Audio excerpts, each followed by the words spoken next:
every case like 15 minutes, and then we can make sure that things are discussed then and there rather than just at the end of the thing, so that we'll have what I can say, we'll be able to discuss things at the same time. Okay, so, sorry, you have to say that again. I don't know, I didn't get it. No, for example, if we discuss a single case, even if it is 5 minutes or 10 minutes, doesn't matter. We'll take our own time to discuss rather than at the end. I agree. I don't have a problem with that. Okay. Because I felt that if it is like 5 minutes, we may be missing a lot of things, and we won't be able to complete the things. Yes. Okay. Fine. And I'll start with them. I think I'm not able to wait. There are 2 other people, those who are interested to come in. I think I'll start, then we can 10 minutes. All right, okay. Okay. Let me...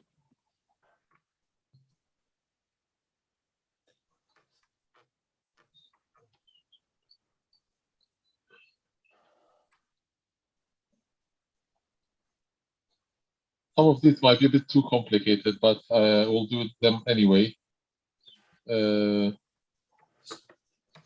Baron, you see a 48-year-old patient. This is the breast scenario.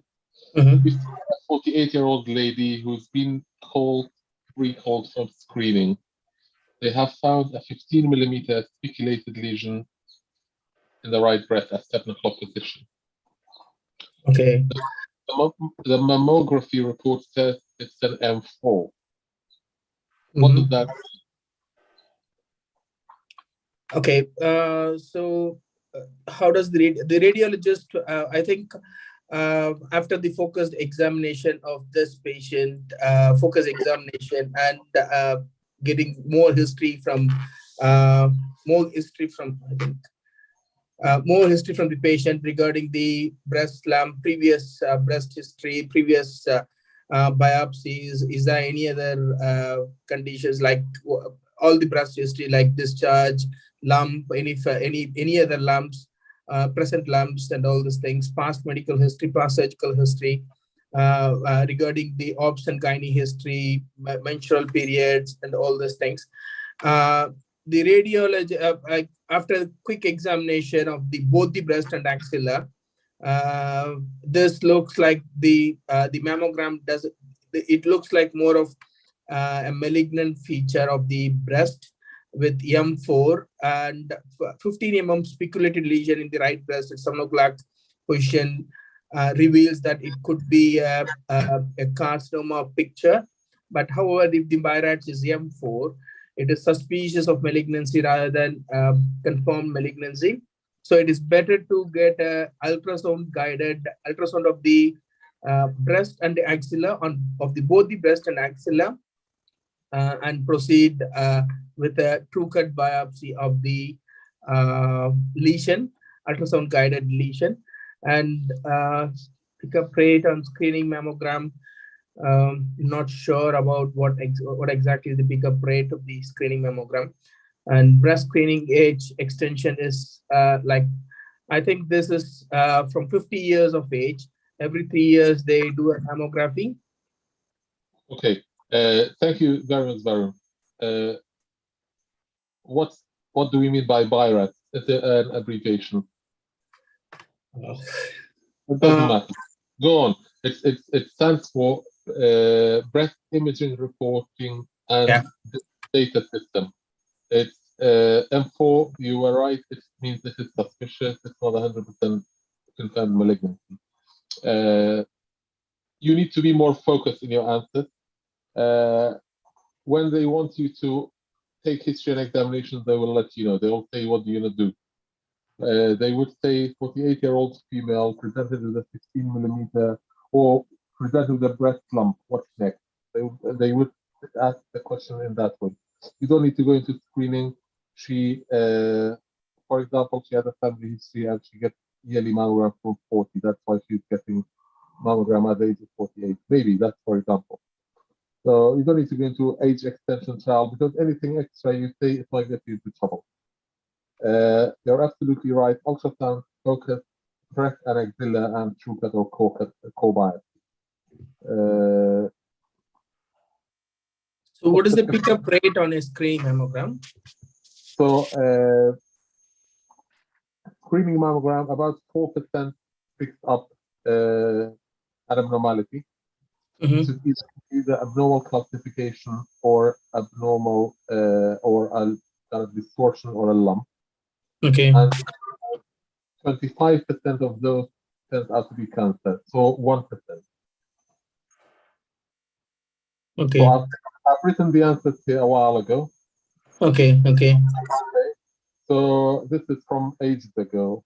1 in 25, 4 in 100 will get recalled for further test. So she was recalled. And 1 in 4 of them will have breast cancer, which means in total 1 in 100. Of those, 1 out of 5 will be DCIS, 4 out of 5 will be invasive. Okay. And this is the age extension trial. So basically, at the moment, it's 50 to 70, but I think for the last several years, it has been going on. It has been closed now. That they were trialing to do it from 47 to 73. Your audio is a bit breaking and it's not that clear. Which one, sorry? Your audio, Yeah. Shall I just? I'm going to.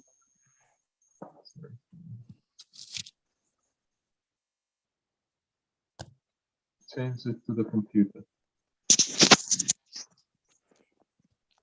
See if you can you hear me now? Yeah, this is better now. Yeah. Okay. Right. So we're gonna go on. The biopsy confirms it's maybe a little bit more detailed than what you need.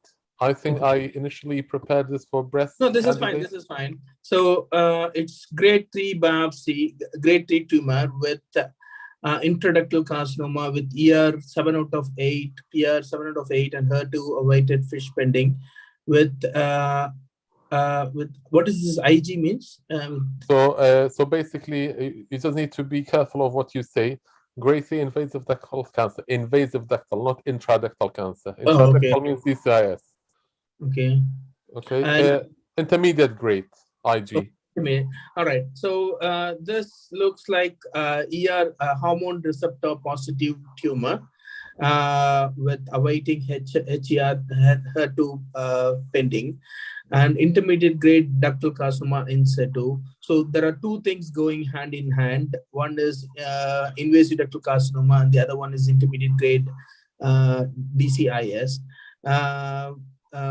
Ultrasound axilla is clear. So this patient, with all these things in my mind, I think this patient may need a wide local excision with 15 mm tumor with a wide local excision with a sentinel lymph node biopsy.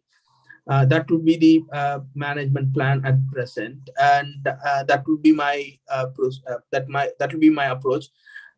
Before that, I will put the patient in the MDT, breast MDT, to make sure that is there anything can be done for this patient.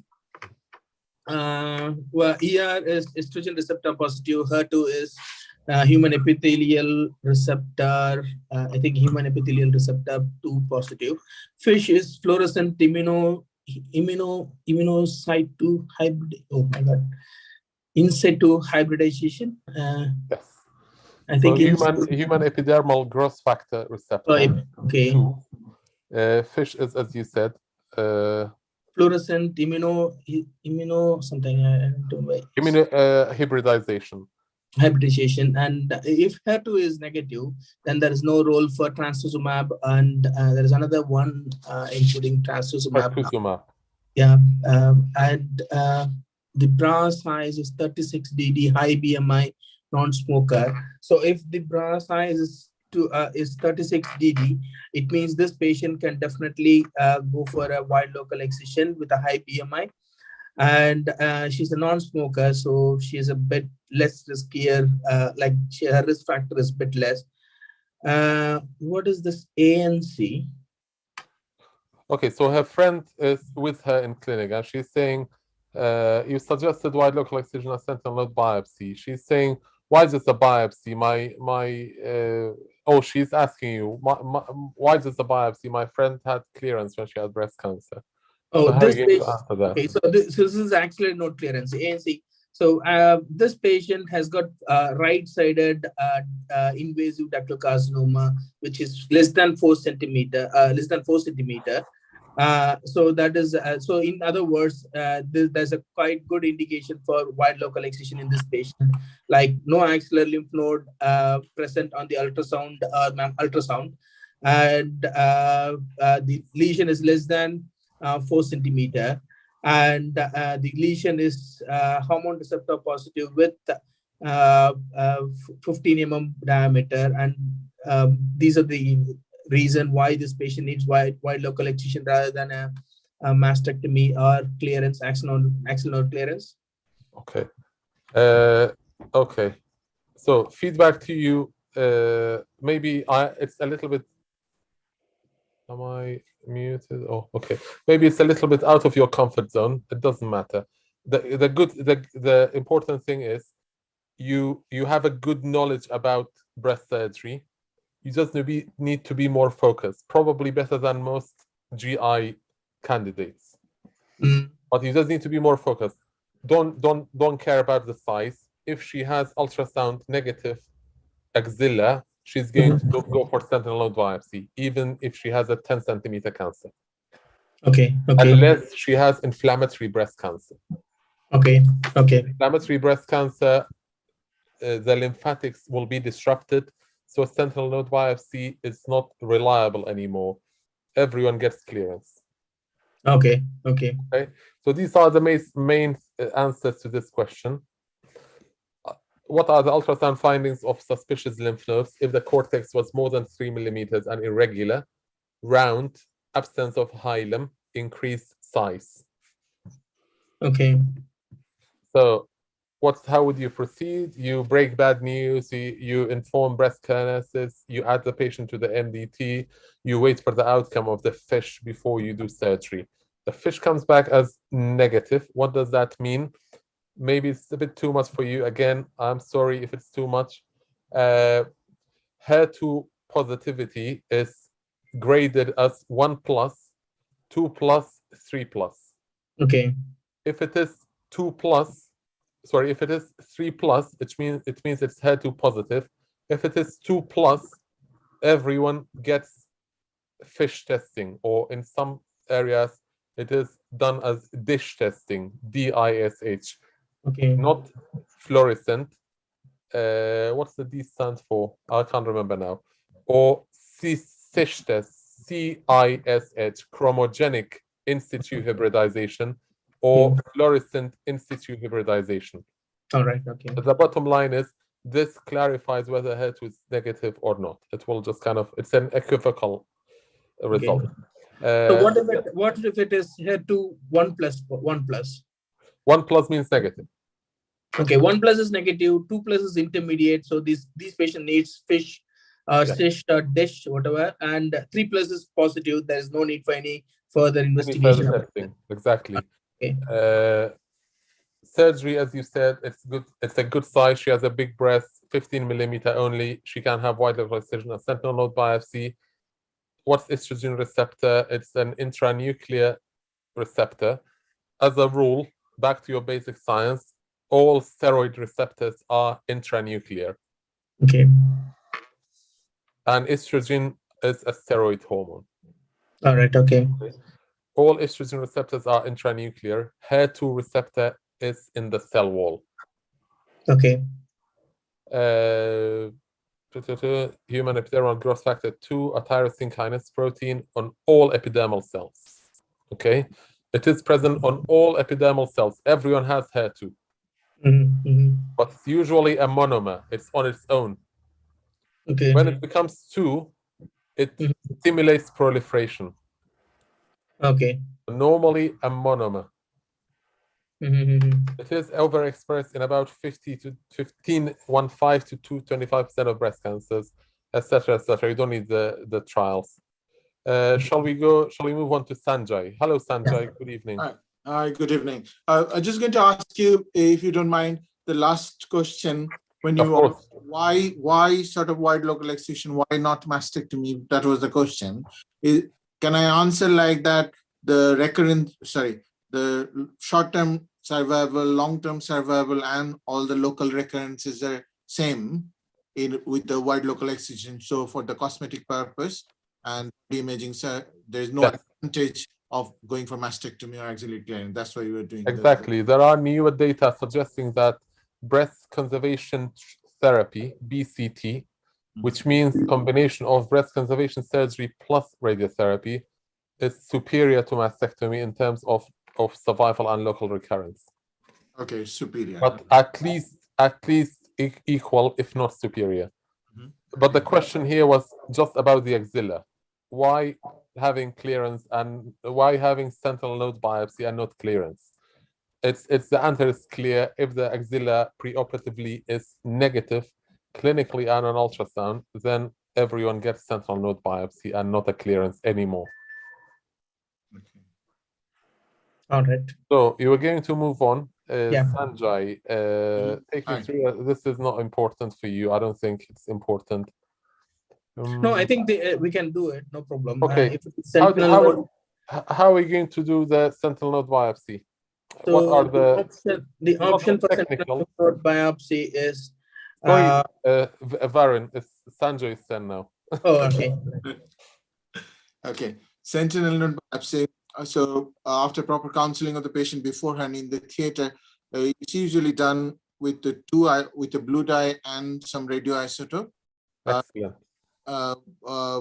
In what I have seen in the past is we did both together. We infiltrated the blue dye on around the areola. What did I do with the isotope? I can't remember. What's your specialty, Sanjay? I'm colorectal. Excellent. Okay. So, okay, you injected around the breast. Radioisotope is injected usually the day before. Okay. All right. During COVID, everything has changed, and some people had it on the same day. Sometimes it just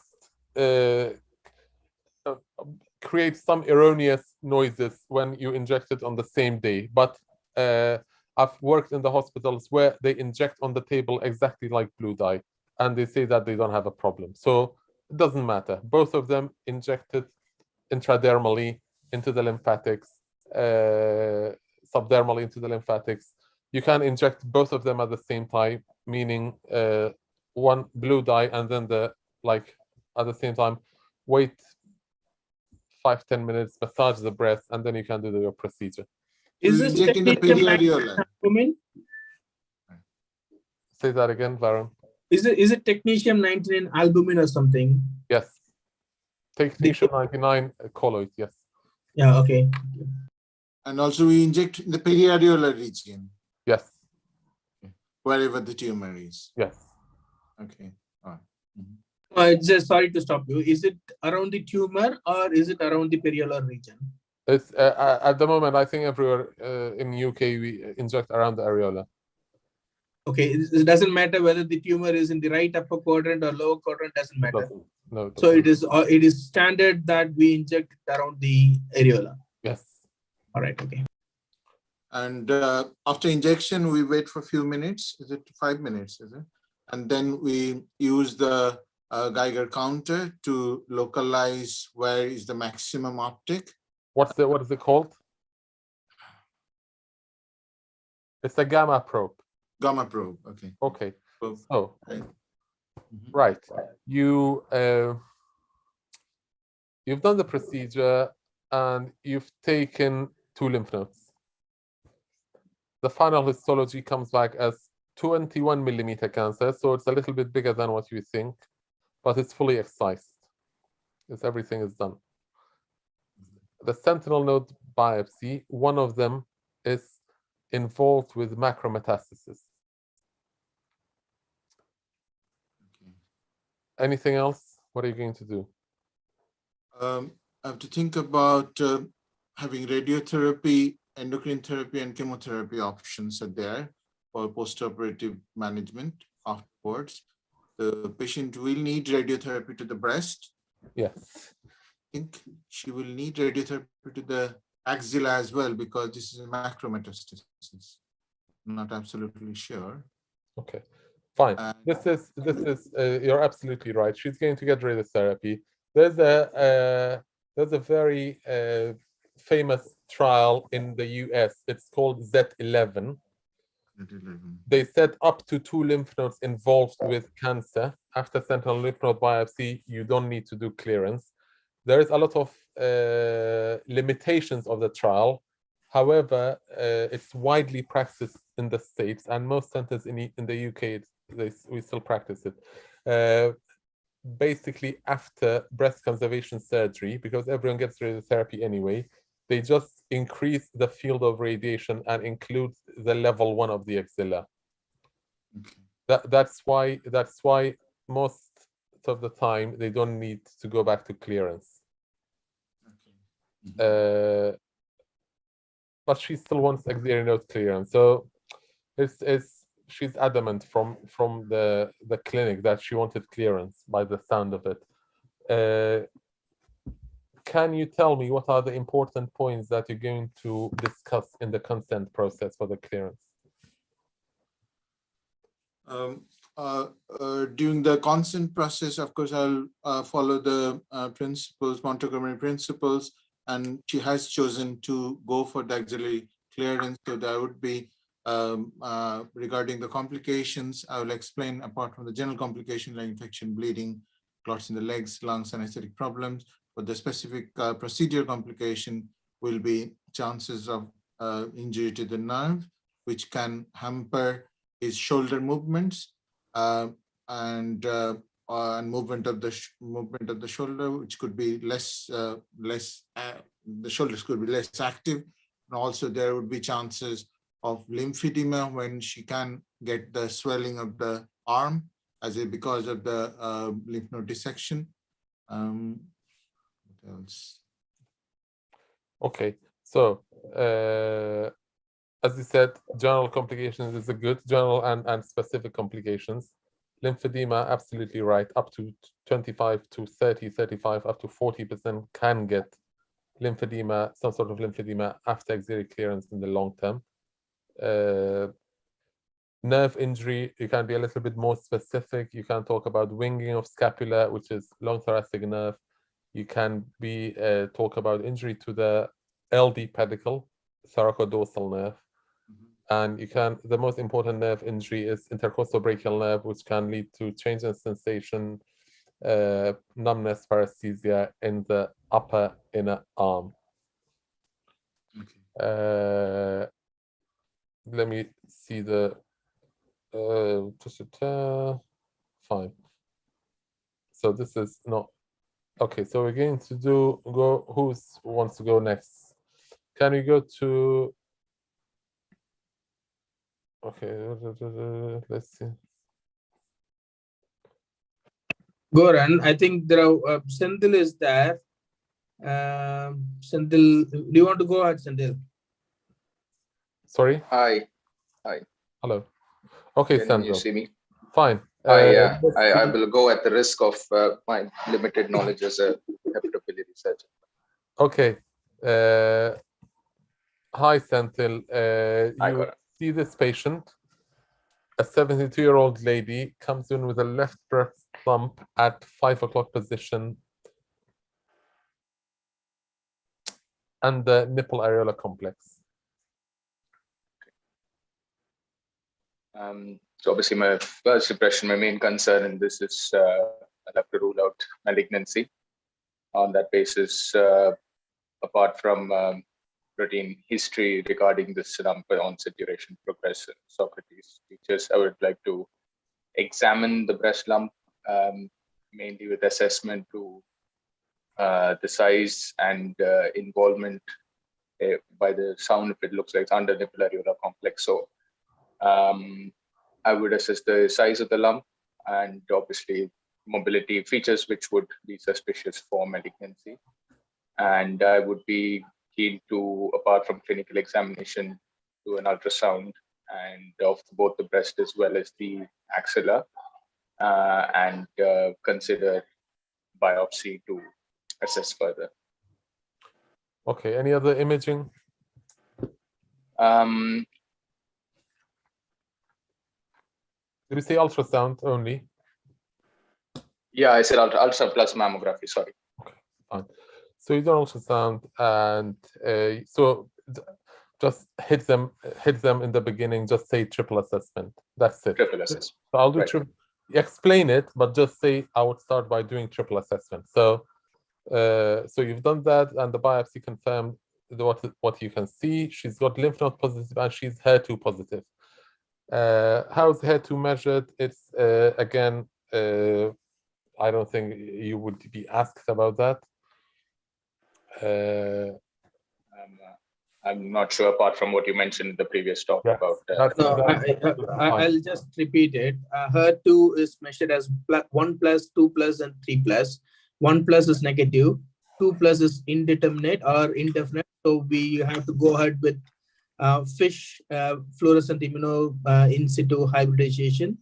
There are some other things like CISH, DISH. These are the in situ hybridization methods. Somehow they have to do it, and if it comes as positive, then it is positive. And HER2 3+ is confirmed positive. Okay, so yeah, so it's done by immunohistochemistry, and then if indeterminate, you go on to do FISH or CISH or DISH. Yeah, basically. Okay, so you have this patient. How are you going to proceed? So obviously, this patient needs addressing of the primary lump as well as the axilla, because the lymph nodes are positive. Okay. And I would like to determine both. I'll have to consider the size of the lump to assess whether my approach has to be wide local excision or whether there's an indication for mastectomy. It would also depend on the patient habitus, the size of the breast. Obviously, before all this, breaking bad news to the patient and discussing the management options of breast conserving surgery versus a mastectomy and the pros and cons of each. Considering ERPR is negative, then my options for tumor hormone therapy is obviously limited. But with HER2 positive, I'll have to consider the options of immunotherapy in the long run. Okay. So I think depending on the size, I would have to consider the next step would, and also this discussion at the MDT to assess if, depending on again the size and stage, whether any neoadjuvant therapy is going to be useful. So this is very important. The size is not there exactly for this discussion. It's very important that you brought it up. Size is very important. Okay. Sometimes the standard treatment for HER2 positive, the reflex answer is neoadjuvant chemotherapy. But sometimes we find a 9mm cancer, it's HER2 positive. And okay, in the MDT we discussed this patient is going to have chemotherapy afterwards anyway, and it's only a 9mm cancer. It's not going to change mastectomy to breast conservation surgery. Let's just go ahead and do surgery first. Okay, so size is important. If it is bigger, 20mm, 25mm, although again, it might still be possible to do wide local excision, but they have better outcomes to give chemotherapy up front. Okay, you talked about mastectomy. Senthil, can you tell me the indications for mastectomy, please, in breast cancer? Yeah, indications, size of the tumor more than 4 centimeters, but also depending on the relation with the volume of the breast tissue. Involvement of the nipple areola complex, and inflammatory carcinomas, previous radiation therapy, which would negate doing wide local excision and radiation after. Certain connective tissue disorders, again, that would go based on a person who cannot receive radiation would basically be higher indication for a mastectomy. Excellent. Okay, so relative and absolute. Absolute is, as you said, inflammatory breast cancer, and someone who's had radiation, or you can say someone's got radiation, someone who has had breast conservation therapy before, or someone who has a recurrence after previous breast conservation surgery. All of them are the same thing because they had radiotherapy. Bottom line. Patient wishes. This can be if she wants, even if it's a 5 millimeter cancer, if she wishes to have a mastectomy, you can offer her mastectomy even on the NHS. Relative contraindications: size, retroareolar, multifocal, multicentric, extensive DCIS. All these are relative. If she has a huge breast and she has 5 centimeter DCIS, you may still be able to do some oncoplastic mammoplasty and she can get away with it. Okay, what are the key considerations pre-HER2 treatment? I think the main thing is to assess the cardiac status. One of the risks of immunotherapy is that they can decrease the cardiac function. Patients who are elderly, patients with previous cardiac comorbidities, unlikely to receive this therapy. I'm not sure if there's an age cutoff, but it's also the physiological, the ejection fraction, and it would be monitored every three weeks or 3 months. I'm not sure. So the main toxicity of anti-HER2 treatment is cardiotoxicity, or the main serious toxicity. Yeah. That's why everyone gets an echo. There's no age limit. Everyone gets an echo. Okay.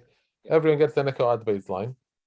If during treatment there is if the cardiac function even before treatment is less than 50, it should be optimized. If during treatment it falls by 5%, it needs to be withheld and restarted later. Okay. So cardiotoxicity pre-treatment echo should be less than 55. You do 3 monthly while under treatment, 3 monthly while having trastuzumab or pertuzumab, and 6 monthly thereafter for 2 years. So they have stopped trastuzumab, they have had the surgery, radiotherapy, they still need 6 monthly trastuzumab, 6 monthly echo for 2 years. Echo, right. Okay, let's move on to Mohammed Basuni. And can I just ask one question? Sorry. Yes, of course. The HER2 therapy, is it now it's what the standard of care is 1 year? I know they're doing further trials to assess if 6 months is possible. Yes, still 1 year. Some lower risk patients, they are giving it for 6 years. Yes, there are trials, and there have already been trials testing it, showing equivalent results between 6 months and 2 years. Okay, thank you. That's right. So the name of the trial. Goran, Yes. this is regarding this thing. Like you said, ER negative, PR negative, and HER2 positive. And is there any role of Nottingham Prognostic Index in deciding about the total, mastectomy and all this thing? So the Nottingham Prognostic Index, it is still used in some centers in UK. Okay. Its role is mainly to determine adjuvant treatment, mainly chemotherapy. So there's no role for surgical option in prognostic. Okay, it is only for chemotherapy. So roughly speaking, less than 3.5. There's some echoing. Sorry. I think it's I'll mute him. Okay, go ahead, please. There are roughly speaking, you have what should I say? From 3.5 to 5.5. Sorry, lower. Less than 3.5 NPI, Nottingham Prognostic Index. They don't need chemotherapy. And this is if they don't have other reasons to get chemotherapy.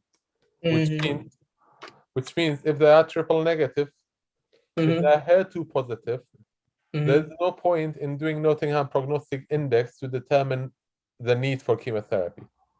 Okay. So the only group of patients that chemotherapy is of no proven benefit or of no significant proven benefit is the ER positive, ER positive HER2 negative. These are the patients that you need to do more testing to see if they are eligible to get chemotherapy. So if they get a Nottingham Prognostic Index in the intermediate section, 3.5 to 5.5, then you don't go straight to chemotherapy. You do more testing. There's something very famous called oncotype. Oh, okay, oncotype. Okay. It's a genomic testing. It decides whether they would get benefit from chemotherapy or not. There are similar stuff like Prosigna. All of them are genomic testing. It decides whether the tumor characteristics are the type that are high proliferative and will get benefit from chemotherapy. Okay, these are the main things that you need to know. If NPI is over 5.5, they will get chemotherapy anyway. Okay, all right, okay. So let's move on to... I'll go to the next. Mohammed Basuni. No, I'm yeah, hi, everybody. You don't want to do... I'll do it. Yeah, I want to do. Okay. Hello, Mohammed. How are you? Hi, how are you? Thank you. Thanks. Sorry, it's chaotic around me, so I do apologize. Okay. Voice, okay, because I'm in work now. Time difference. Okay. Okay. That's a bit too much. That's a bit too much. Okay. Let's go ahead and do everything. Go ahead, whatever you have. I don't want to overburden you. Okay. Let's. I'll go back. Yeah. When would you plan? Mohammed? When you plan for surgery post neoadjuvant chemotherapy? So she's finished it. She's finished 8 cycles of chemotherapy. The oncologist sends the patient back to you. Actually, I'm HPV and I didn't do breast surgery before, but I from my knowledge, I think it's I will check some basic labs for the patient, check her last echo, and I think after 1 month from the finish of the chemotherapy, neoadjuvant chemotherapy, I will offer her surgery. Okay. So, how would you plan for surgery post neoadjuvant chemotherapy?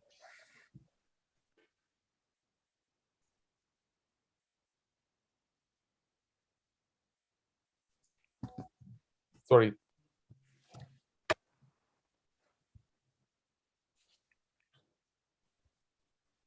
Mohammed?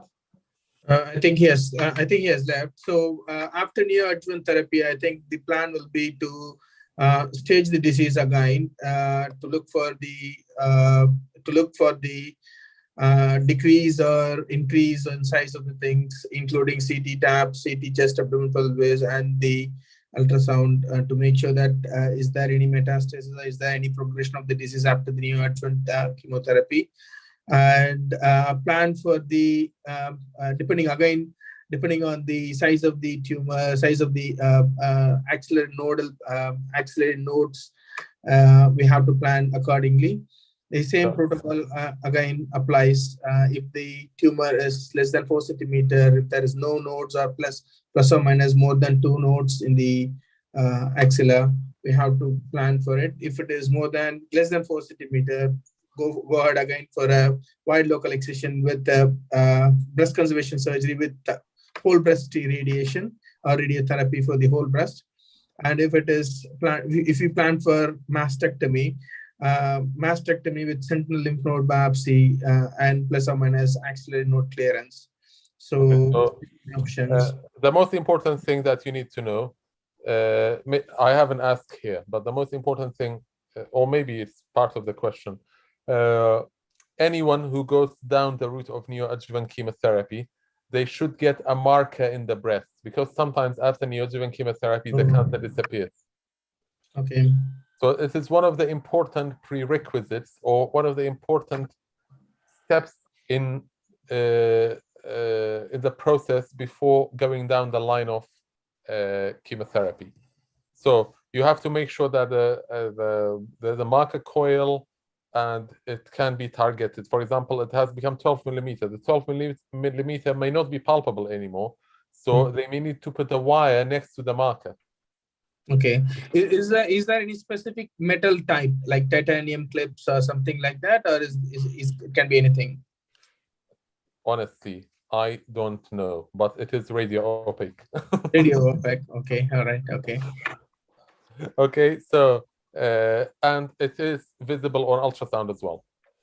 Okay. So all right. they can usually put the wire and the ultrasound or something else. All right.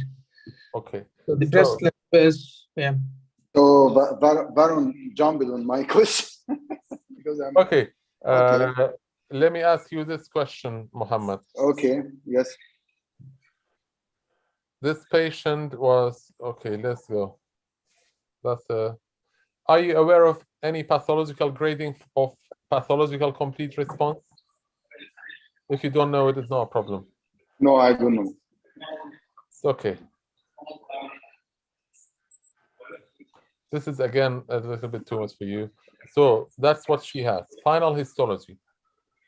She's had a central excision, a wide local excision, 13 millimeter grade 2, invasive ductal cancer, ER negative, HER2 positive. We knew that from the beginning, right? Her lymph nodes were positive. So we have taken 4 lymph nodes, and one of them is showing micrometastasis. Do you know what are you going to do next? Oh, can I go ahead? As regard to this, okay, Baron, go on. I think this patient has got still again. It depends on the breast size. If the breast size is adequate, we can go ahead for a wide local excision with the 13 mm grade 2 invasive ductal carcinoma. And she's HER2 positive, so she needs neoadjuvant, and she's ER negative. As it is micromets, she doesn't need any treatment for her axilla in terms of radiotherapy or clearance. But however, she needs a sentinel lymph node biopsy. Okay, Varun, let me stop you there. I have done treatment. This is the final histology. Oh, okay. She had, in the previous slide, she had central excision and sentinel node biopsy, what we call targeted axillary dissection, because she had node positive disease. Okay. We have found there is a 13 millimeter grade 2 invasive ductal cancer, what you can see, and there is 1 out of 4 lymph nodes showing micrometastasis. So this patient had what do we mean by micrometastasis, Varun? The micrometastasis is 0.2 mm to 2 mm. Anything around 0.2 to 2 mm is micrometastasis. Less than 0.2, 200 cells to 0.2 is, I think, if I'm not wrong, it's isolated tumor cells. And more than 2 mm is macrometastasis. Macrometastasis, okay. So this patient needs an adjuvant chemotherapy with immunotherapy with trastuzumab for 1 year. Pre-immunotherapy, she needs cardiac workup in terms of echo. She already started in the trastuzumab. Okay. She's going to finish her 1 year. Basically. 1 year, yeah. So she had neoadjuvant chemotherapy. You remember, this is the previous patient. Okay. So we talked about micrometastasis. She asked if she had avoided what's OSNA. Do you know anything about that? I forgot. I had a. So there's something called OSNA. Basically, it's one step nucleic acid amplification. Sometimes in some centers, we had it for a while, but since COVID, we haven't had it. You take the lymph node. It is what you need to know. It is a method of intraoperative lymph node assessment. Okay. Similar, not similar, like in terms of assessment. I mean, it is like frozen section, but it's a totally different technology. They take the lymph node, they mush it, basically. You you need to send it to the lab, and they put it in the machine. The machine measures something called cytokeratin 19.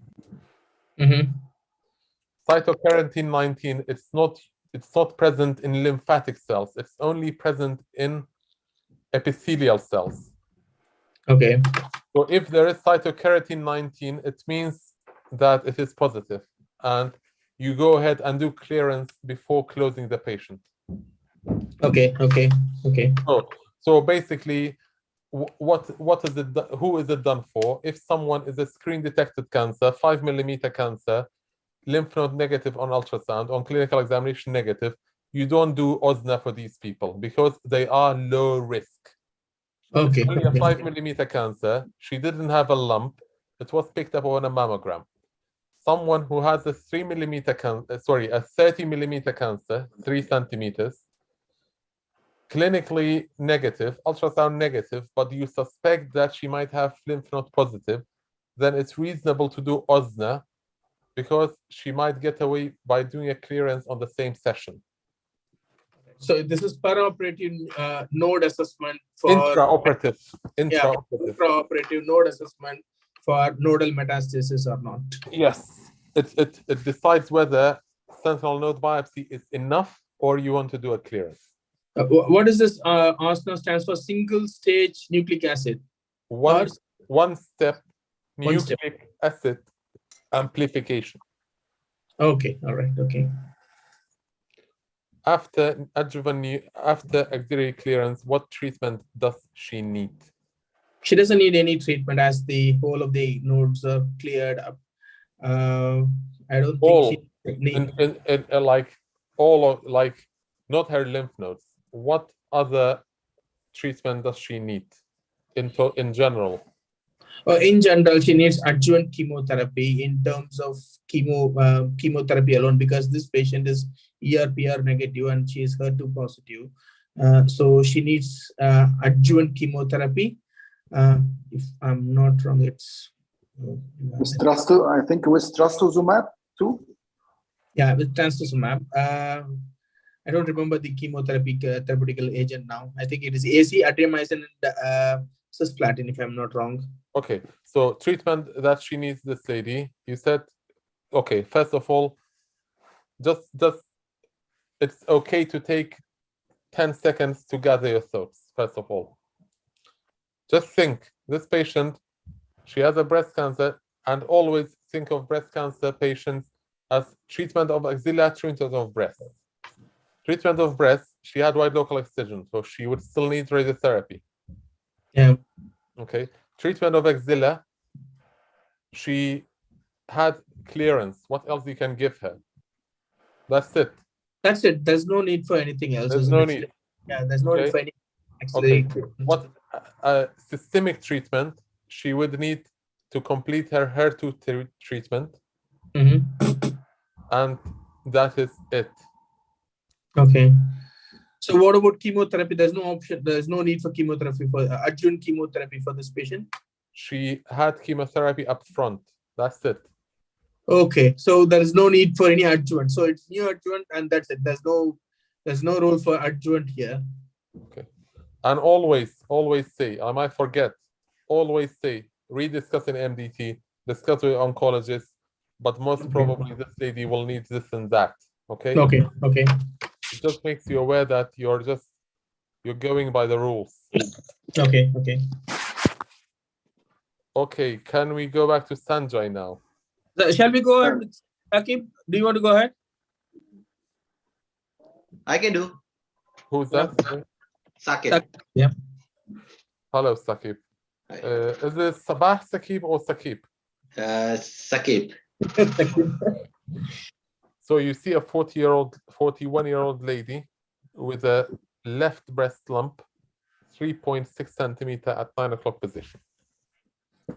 Okay, so in this lady, my assessment, I will do a triple assessment. I will take the history of this lump, especially taking the history of the risk factors of breast cancer in the family, prior history of any breast biopsy or any history of radiation to the breast. I will also take into account the family history of breast cancer, and also will take the history of smoking of the patient. I will do the examination of the patient, which will include the, apart from the general physical examination, I will do a focus examination of the breast, keeping in view the size of the breast and the size of a lump and its relation to the size of the breast. I will also see the ptosis of the breast. I will also see the general fitness of the patient if the patient requires any form of a surgery. This patient will be assessed by imaging, and I will prefer to do both ultrasound and mammography in this patient. And probably in this within ultrasound, I will also like to have a core biopsy of that lump, which is present at the 9 o'clock. Excellent. So you've done a full triple assessment, and the core biopsy shows phylloid tumor, and you go on and excise it. So what do you know about phylloid tumor? Okay. Have you heard of phylloids? So phylloid tumors are basically a stromal tumors that is on the that has mesenchymal. They originate from the mesenchymal. Can you hear me? Your voice, So, your sound, the sound is not great. You're breaking up, but I can hear some of your answers. The phylloid tumors are the tumors which arise, which have the mesenchymal. Sorry, can you hear me now? Yeah, now it's better. Let's see. Yes. Yes.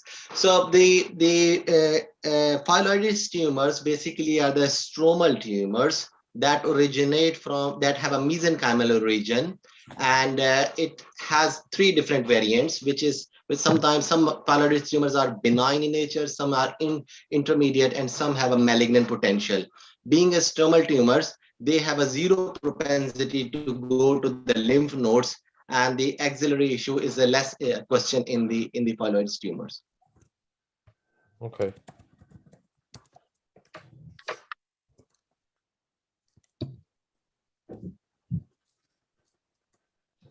Right. So phylloid tumor, as you said, is a primary stromal tumor of the breast. It doesn't originate from the epithelial cells. It originates from the connective tissue, the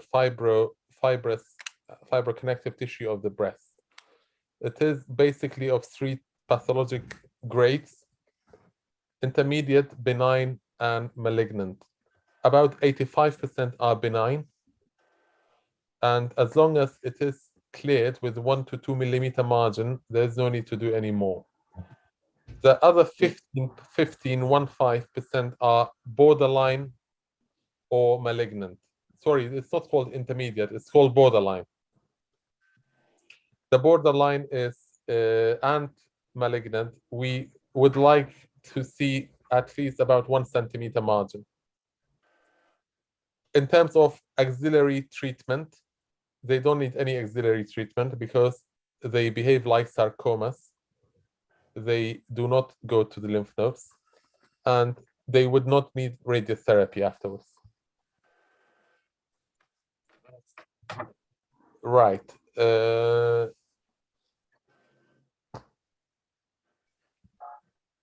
Sabah, Sakib, you see a 34-year-old pregnant Yes. lady.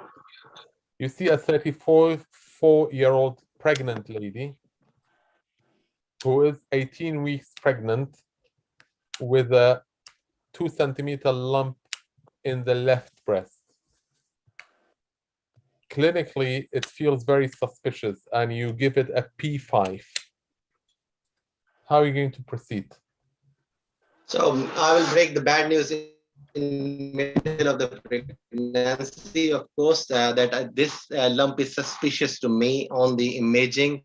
This high likely. You haven't done imaging yet. Highly likely it looks like a cancer, and I will tell her that although you are in the 2nd trimester, but this needs an voice. I cannot. Sorry. Breaking, Sakib.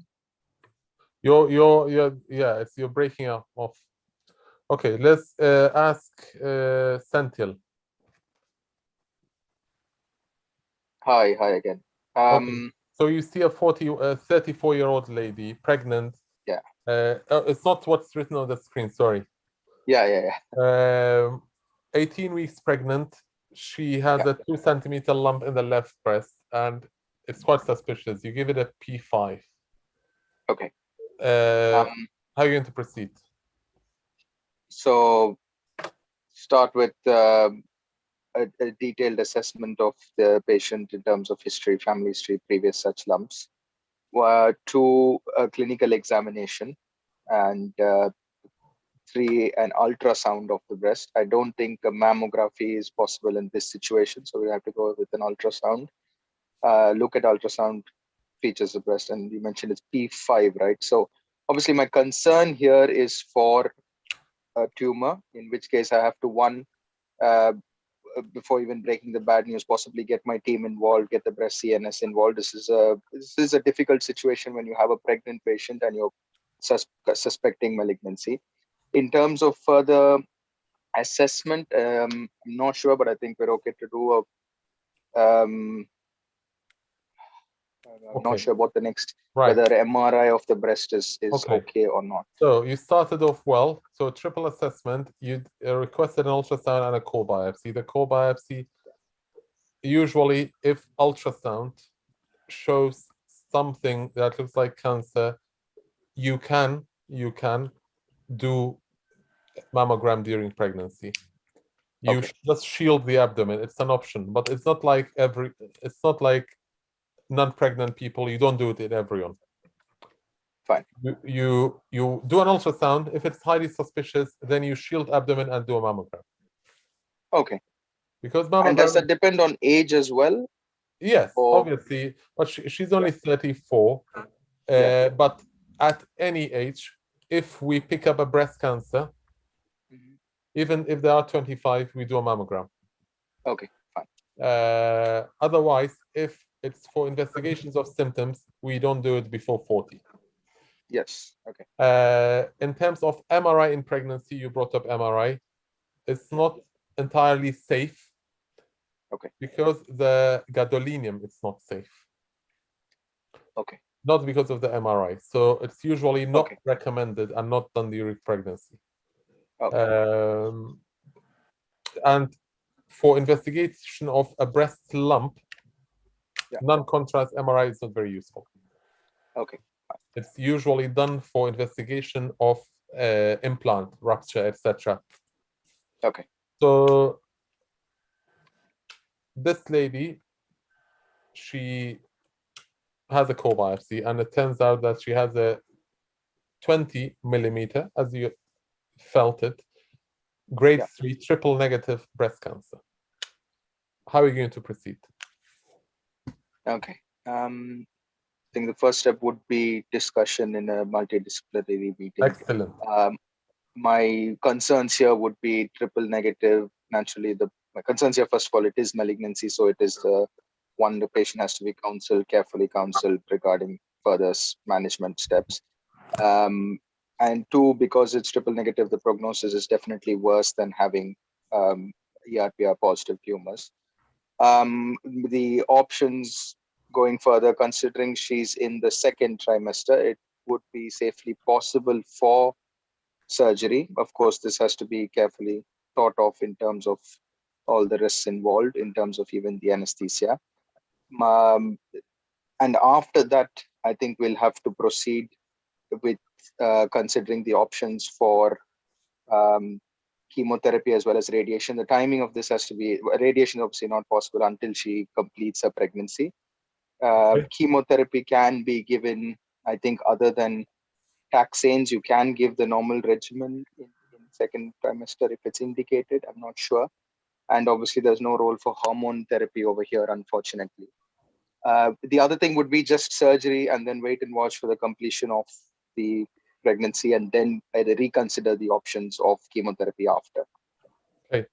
You also need to assess the lymph nodes. So obviously the lymph node axilla has to be assessed, ultrasound of the axilla, assess for nodes, and that would go on depending upon those results.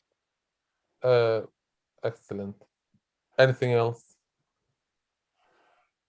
Do you want to get anyone else involved? Gynaes. Gynae. Yeah, I mean, along with the treatment, Obstetrics. yes, definitely. Obstetrics have to be involved because Okay. of the risk of, They if do any, your- management risk of fetal. Right. So she has got triple negative breast cancer. Yes. Apart from trimester 1, generally speaking, chemotherapy is safe. Okay. Most of them, they can be offered something. Obviously, there are certain chemotherapies that cannot be given, but Right. most of them can be given, obviously, with risk of intrauterine growth restriction, etc. But obviously, in the first trimester, they are teratogenic. Trastuzumab, HER2, or sorry, endocrine treatment are all contraindicated. General principles in pregnancy: always say MDT, always involve obstetrics. It's an easy winner. You can say always use obstetric team, always MDT. Chemotherapy, apart from first trimester, is okay. Radiotherapy at all stages is contraindicated. Surgery is okay. It can be done at any stage.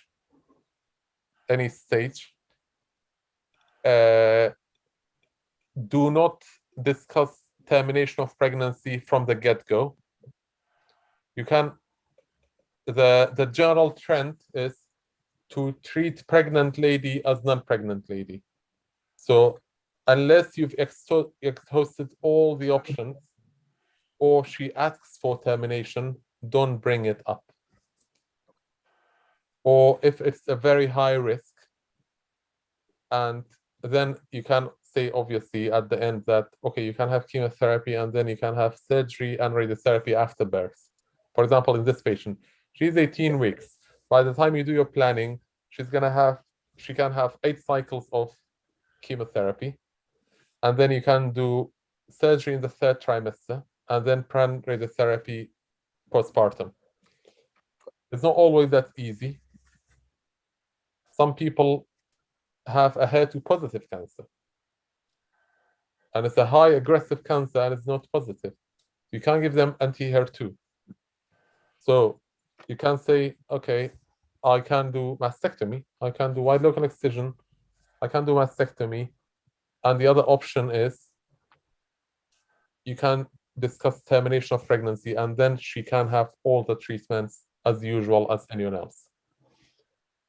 The other principles are, we don't talk about reconstruction during pregnancy for 2 reasons. Number one, it makes the operation much longer than what we need for a pregnant lady. Number 2 is the breast changes considerably during pregnancy and lactation, and the exact size, etc., is not going to be symmetrical. So it's wrong to do reconstruction during pregnancy. So these are the general principles of managing breast cancer during pregnancy. Okay, what else? We've talked a lot of breast. Do you have any benign acute emergency scenario? Like, I think probably there'll be some like breast cancer, mastitis, and kind of things. Okay. Can I ask a couple of questions? Yes. Yeah. First thing is that for the triple negative, the chemotherapy, what chemotherapy? Is it something special chemotherapy or the standard chemotherapy you give? For triple negative, there is usually the chemotherapy that are used in breast surgery are usually anthracyclines, which are I used to remember it as AC, adriamycin yeah. and cisplatin. That's what I. Yes, The adriamycin CMF thing, you don't use it anymore. and taxanes are very commonly used. Okay, cyclophosphamide, very commonly used. You used to use CMF in the past. Do you still use it? No, CMF? no, no. CMF, Sanjay sir, I think still I remember 2011 when I did my MS, we used to say the answer as CMF. And when I was about to complete and when I completed, they changed it to AC. Like that's what I remember. AC Texol. AC, yeah, AC. I did my, There's a lot. I hear that a lot in the MDT, AC and taxane. Yes. Yeah. In specific people, one important point that we forget in the previous patient is she's got a triple negative cancer and she's young. You have to investigate. You have to do genetic testing. Anyone who has triple negative breast cancer at the moment in the UK, anyone with triple negative cancer younger than the age of 60, it used to be 50, now it's been changed to 60, they routinely get genetic testing. so is it BRCA1 or BRCA2? So you do BRCA1, you do BRCA2, you do check PALB2, and there's something else as well. But these phenotypes, they go more with BRCA1. BRCA2 tends to be similar to the normal population, so there are more ER positive, HER2 negative, but triple negative tend to be, or BRCA1 cancers tend to be more triple negative. And do you check oncotype DX as well in such patients? No, oncotype DX is used before chemotherapy. No, oncotype DX is used only in ER positive, HER2 negative breast cancer. ER positive, HER2 positive, triple negative breast cancers, they routinely get chemotherapy. Only estrogen positive and HER2 negative who get endocrine therapy, chemotherapy is of uncertain benefit in these patients. That's why we need more testing like oncotype DX to tell us whether the cancer would benefit from chemotherapy. So that should be ER positive, HER2 negative, yes? Yes. Okay, great. So by definition, genomic testing, ER, Prosigna, MammaPrint, the most famous one, oncotype DX, it is used in ER positive, HER2 negative cancers. Okay, right. And lymph node negative cancers. If you want to things more complicated, in lymph node negative cancers, because these patients, they don't routinely get chemotherapy. In the private sector, it can be funded for up to 3 lymph nodes as well, but in the NHS, anyone who has a lymph node positive, they either get chemotherapy or they get entered into a trial. Okay. So outside trial, ER positive, HER2 negative, lymph node positive breast cancers should get chemotherapy. Yeah. There's a lot of confusion when you study for the exam between the different adjuvant treatments. So don't forget, auxiliary treatment is different from chemotherapy. If someone is lymph node positive, has one lymph node, okay, you confuse that. Okay, one lymph node, what do we need to do next? That's what that question asks you. Mm-hmm. You need to think about the axilla and systemic. Yeah. I need to do, what do I need to do about the axilla? If it's one lymph node positive, if she had breast conserving surgery, as I said before, if we go by Z11 trial, we can extend the field of radiation to give tangential radiation to level 1. If she had a mastectomy and she's not going to get radiotherapy to the chest wall, then if it's outside the trial, I need to go back and clear that axilla. Okay. And the other question is systemic. If she has ER positive cancer and HER2 negative, then she has a node positive cancer. Outside the trial, I have to give her chemotherapy. Right. If it is funded for, if it's in the private sector, if you are in India, if you are in somewhere else that is not, that's already mostly private, then you can offer the patient, oh, there's something called genomic testing. Do you want me to send your specimen to the States?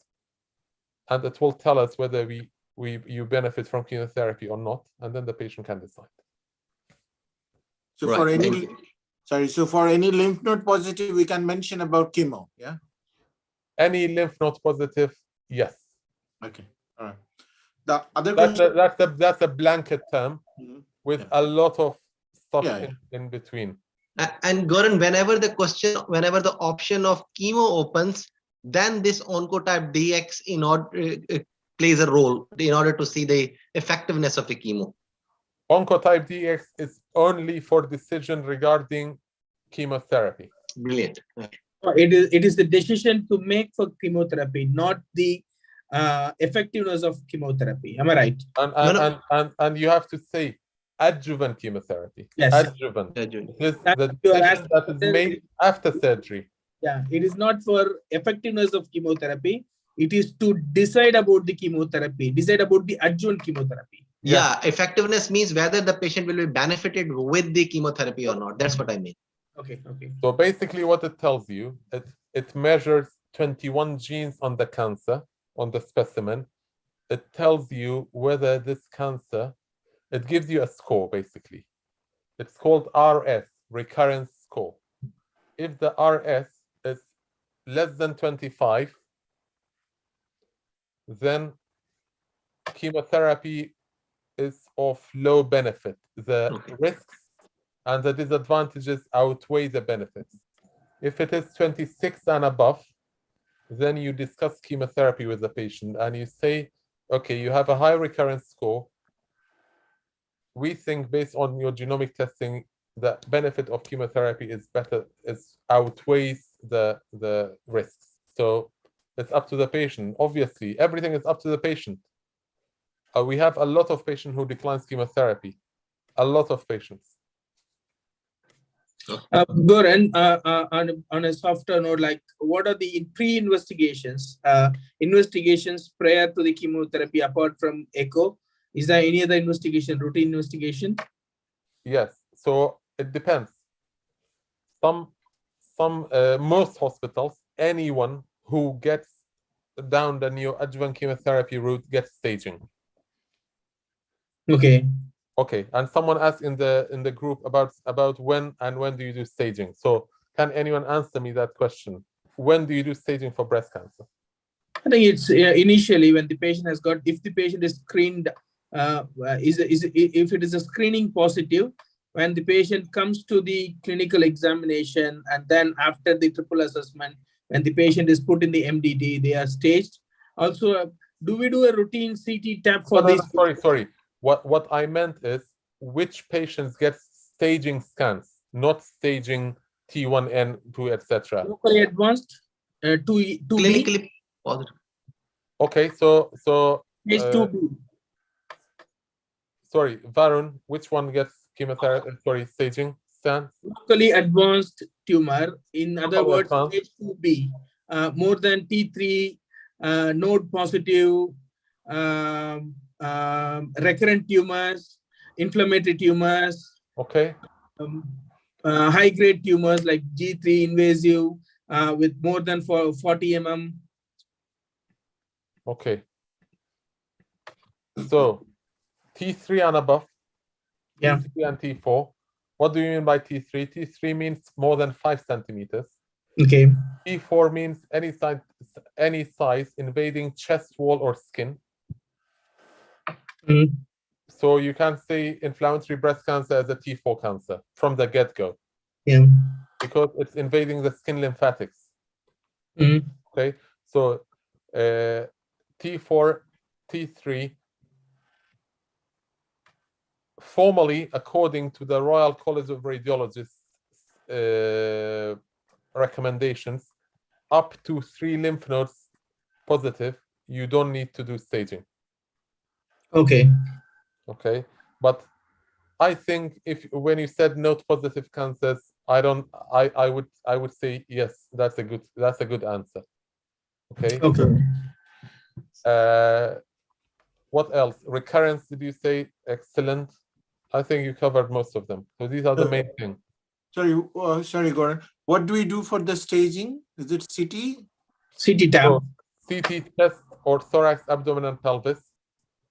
in my hospital, we do bone scan as well, because bone scan is more sensitive in picking up skeletal metastasis than CT scan.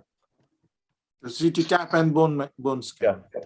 All HER2 positive cancers get staging CT head as well, because HER2 positive cancer tend to metastasize to the brain as well, more commonly than HER2 negative cancers. All right. Goran, I want to ask about this HER2 breast cancer. If the patient is fit to receive this trastuzumab, is there any relation of size of a tumor, whether to give the trastuzumab or not?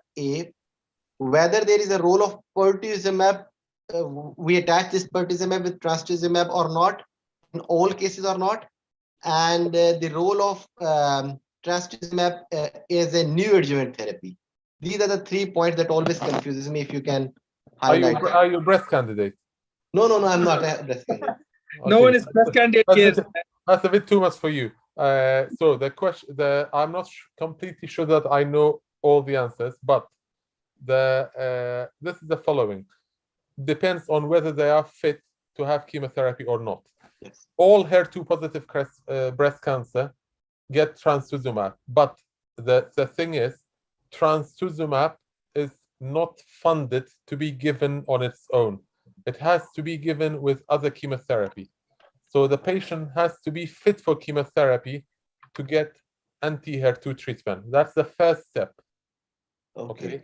If she has a 15 millimeter, 20 millimeter cancer, and she's 85-year-old, she's 75-year-old, but physiologically 95, then you're not going to do chemotherapy. The oncologist will tell you in the MDT, the first thing they will ask is the patient fit? And the breast care nurses say performance status 0, performance status of 3. The oncologist says, I'm not going to give her chemotherapy. So back to you, surgeon. You do surgery, you do what you do. Surgery, sentinel node biopsy. If not positive, you do clearance. That's the most important question. And then, as I said before, if it's a small screen detected cancer and it's HER2 positive, sometimes the oncologists say, why don't you just go ahead and remove the cancer? It's a 9 millimeter cancer, it's an 8 millimeter cancer. We're going to give her chemotherapy later. So because neoadjuvant chemotherapy tends to be more aggressive than chemotherapy, the regimens are designed to be like that.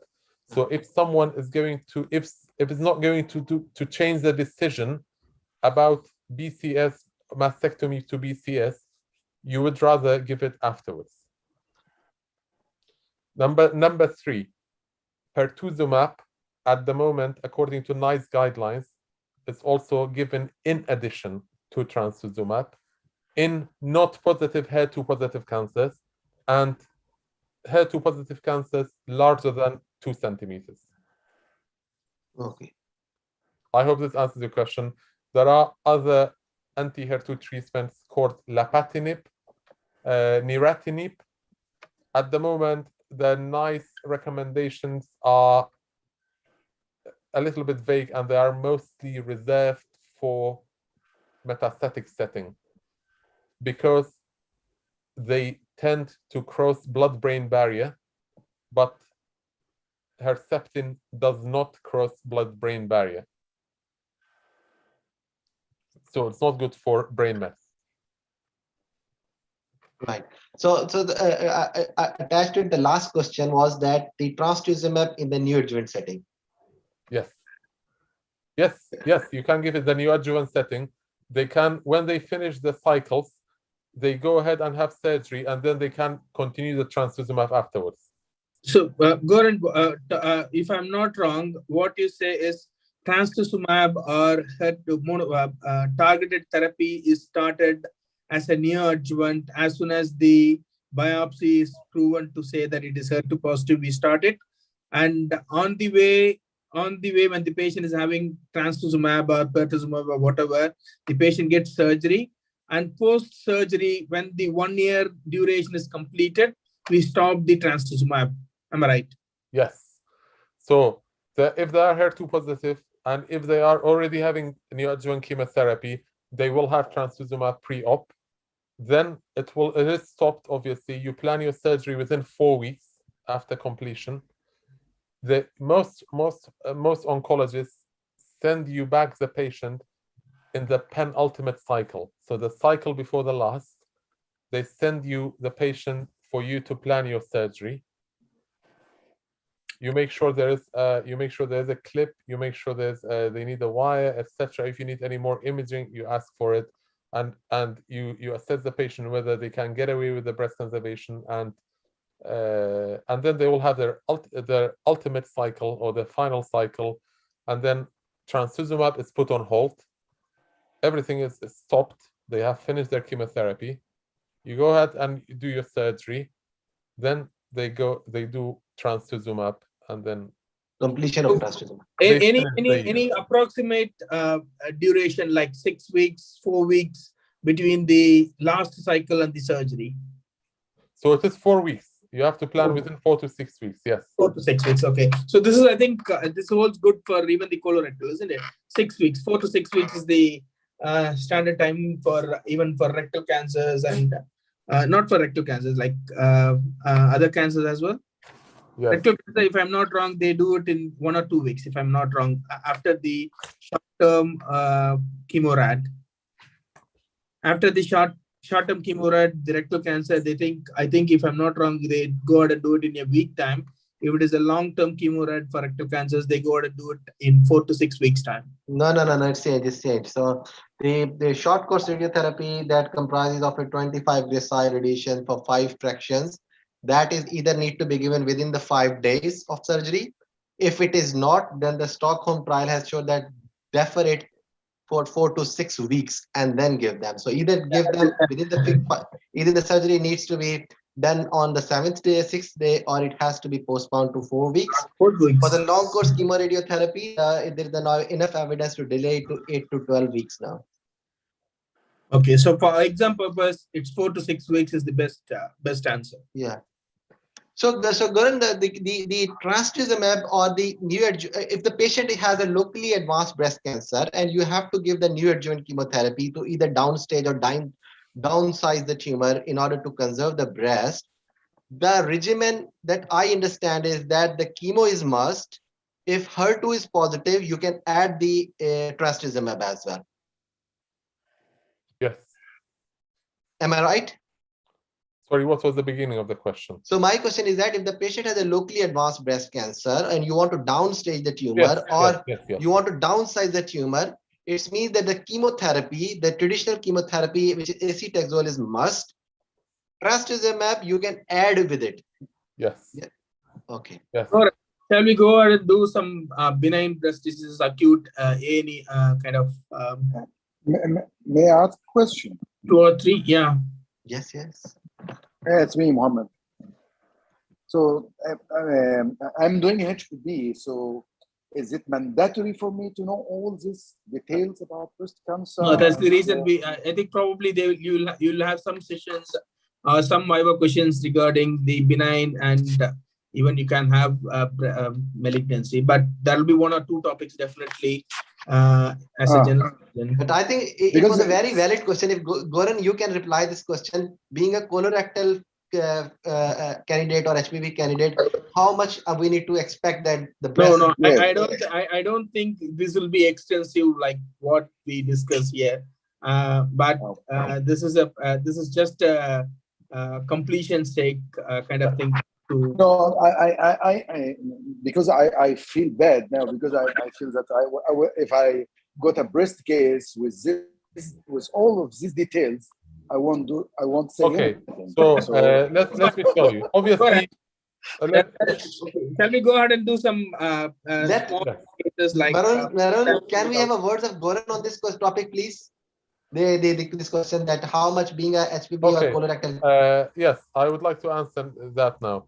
So basically, you don't know in the actual exam, unless you ask someone who's colorectal, what degree of breast questions they were asked.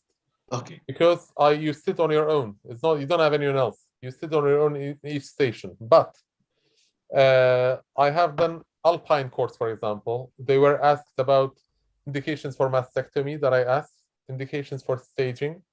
You need to know these. You need to know how to manage. You need to know how to manage the basics. You need to know the essentials of managing pregnancy-related breast cancer.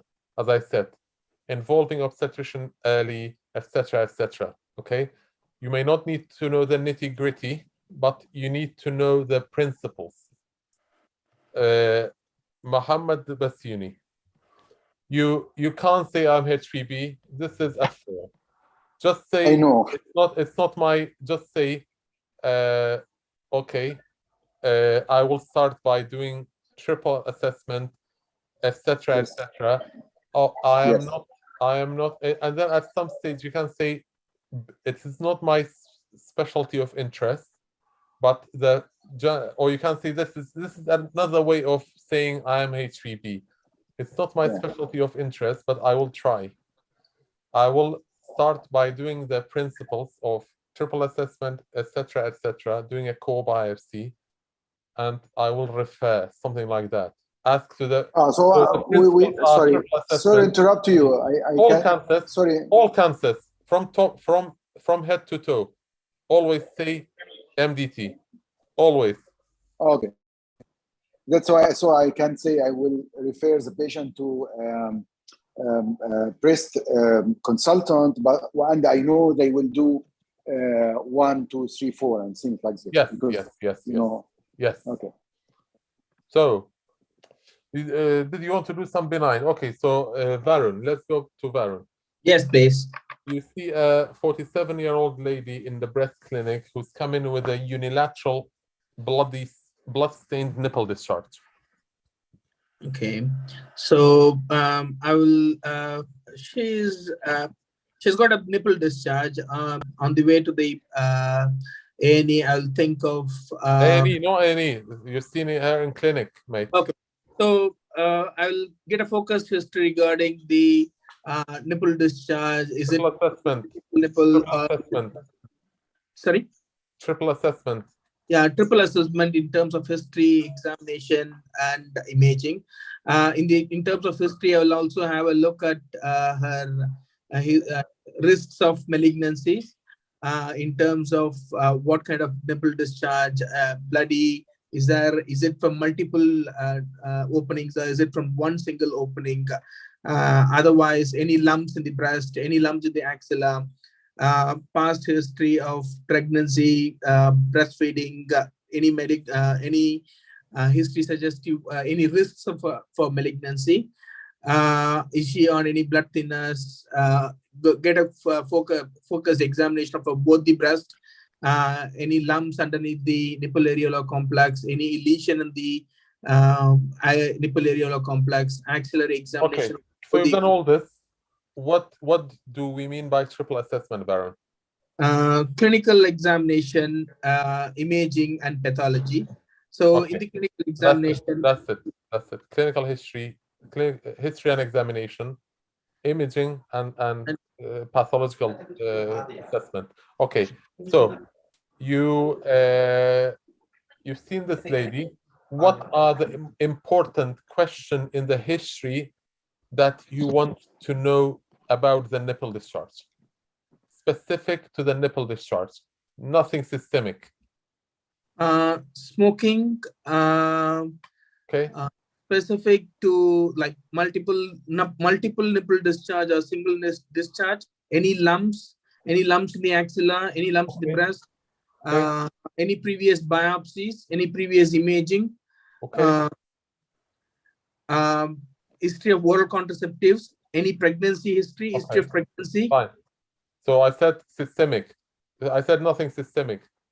Unilateral or bilateral? Yes. Color, we've already said it's blood stained. Single duct or multiple duct. And whether lump is fine. Any other symptoms in the breast? Scanty or copious? Yeah. Active or passive? When is it persistent or not? Is it on squeezing or spontaneous? Okay. So what do we mean by persistent? Generally speaking, if it happens more than twice a week, it is regarded as persistent and high volume. Okay. Okay, so what are you going to do imaging?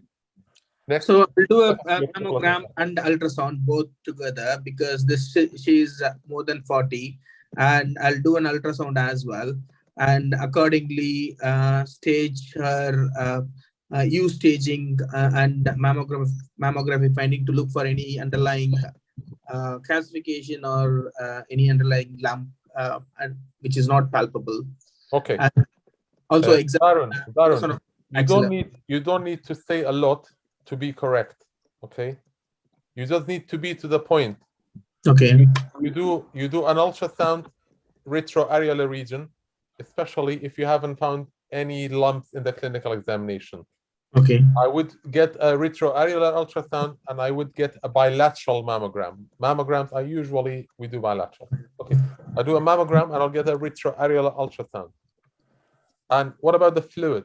She's got a lot to give you. Are you going to take anything for the anything? I can do a cytology from the fluid to look for any malignancy or any epithelial cells. Okay, so you can take a dry slide and a kind of like a fixed slide, alcohol fixed slide for cytology. But at the moment, they're saying that it is of uncertain significance, and the Association of Breast Surgery discourages cytology. I haven't done it in a year. So the last year I haven't done it. Most of the time, I just say, take a focus history about what I said. As you said, family history is important, etc., etc.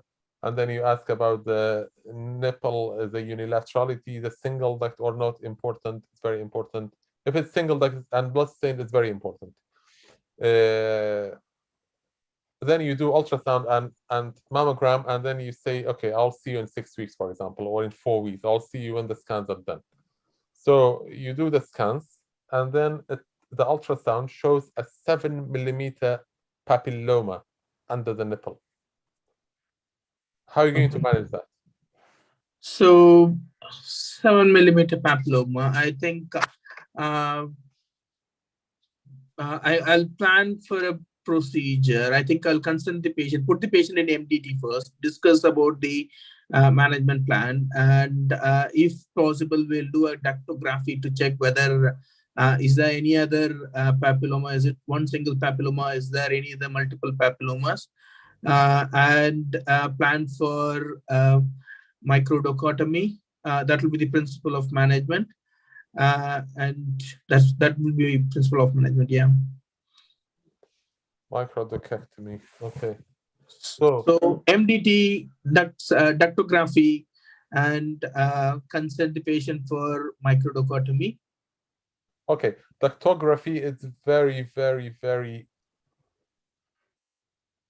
uncommonly performed. Okay. You don't see that anywhere. Okay. Ultrasound has shown a 7 millimeter papilloma. What's a papilloma? Papilloma, it's regarded as a B3 lesion. Okay. B3 lesion is pathologists get very excited about it in breast. Okay. B3 means indeterminate. We have B1. It is similar to the BIRATS, similar to clinical examination. B means for biopsy. B1, it means it's normal. B2, it means benign. B3, indeterminate. B4, highly suspicious for cancer. B5 is confirmed cancer. Okay. If it's B5A, it means DCIS, B5A. Okay. B3 lesion is somewhere in between. Papilloma, they are benign, but it's labeled as B3 because it's difficult in a core biopsy to get a representative sample. Okay. So you might have about 10%, something like that. You might have a focus of DCIS next to a papilloma. That's why whenever you see a papilloma in a core biopsy, you need to take more. Okay. You need to take more.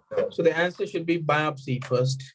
So you've done a biopsy. We've done it's a papilloma. So you need to do a surgical excision biopsy. Okay. Since it's a 7 mm, it's under the nipple. The radiologist may say, I'll put a wire for you, or it might be palpable because it's right under the nipple. You make a small cut, you take it out, you send it for histology. If it shows papilloma and nothing else, then it can be downgraded to a B2. If it shows any calcification and DCIS, then it will be upgraded to B5, etc. So that's why it is called a B3 lesion. Okay. Okay. So whenever you find a papilloma, you add to the MDT, and you discuss, and you can talk about doing an excisional biopsy. Okay. If the ultrasound and mammogram is negative, what are you going to do? I'll conservatively manage her, bring her back to the clinic again after 6 weeks, and then repeat the investigation to check is there any other any new lesion, or we can do a MRI. She is very anxious, and she says, I have a lot of blood coming out of my nipple. And I have my cousin and auntie that had breast cancer. No. Could we remove the duct, offer here to remove the duct? Yes. So most people. Total duct excision, I mean? Yeah. So most people with bloody nipple discharge or blood-stained nipple discharge will eventually end up having surgery. Okay. Okay. The type of surgery depends on their age, and obviously age and lactation, etc. If they are 35 and they still want to breastfeed, then you can do microdecectomy. If it's from a single duct, you just go and excise that duct and assess, see if there's a small papilloma that was not seen on ultrasound or mammogram. If she says, I don't know, I'm not going to breastfeed anymore, then you can do a total duct excision. Oh, thank you. Okay. Okay. What else? In general surgery, we often see the patients coming with the breast abscess and post-reconstructive surgery having a mastitis. And we are expecting that they might come in our exam, being a general surgeon, we might need to deal it. Yeah, even I felt the same thing. Okay, so yeah. breast infection and breast abscess. Generally, there are lactational mastitis and non-lactational mastitis and abscess. There are the types of people that I see are, if it is lactational, you go and see the patient, check bloods. Lactational mastitis, for some reason, they tend to be very unwell. It's not uncommon to see a CRP of 300, 400. So you need to get these people in. You need to examine them. You need to take a history, examine them. You need to start IV antibiotics. Our hospital policy, it is flucloxacillin, because it is sensitive to it's mostly caused by Staph aureus and Staph epidermidis, and sensitive to flucloxacillin, and because it is safe in pregnancy, regardless of the trimester. So you get them in, you give 2 gram QDS, and you do daily bloods. If you have an area of suspicion that you think it could be an induration and it could be an abscess, it is absolutely fine to stick a needle into it. In A&E or SAU, Surgical Assessment Unit, if the patient is not too unwell, or if your suspicion of collection or abscess is low, get them admitted and request an ultrasound by the breast team tomorrow. If it's on the same day and it's during working hours and you can get an ultrasound, get an ultrasound, because it's always better to get an ultrasound guided aspiration than do a freehand one. A lot of times, from my experience, mastitis patients during pregnancy, they do not have an abscess. It is mostly a mastitis, and they're very unwell. In some hospitals, they're managed by the gynae team and by the obstetric team. They just ask you to see the patient. I think most people, what they do is, I think up to 6 weeks, something like that, they get admitted to postnatal maternity ward. If they are beyond that certain time, they get admitted under the surgeons. Non-lactational breast abscess, it's more common in smokers and associated with periductal mastitis.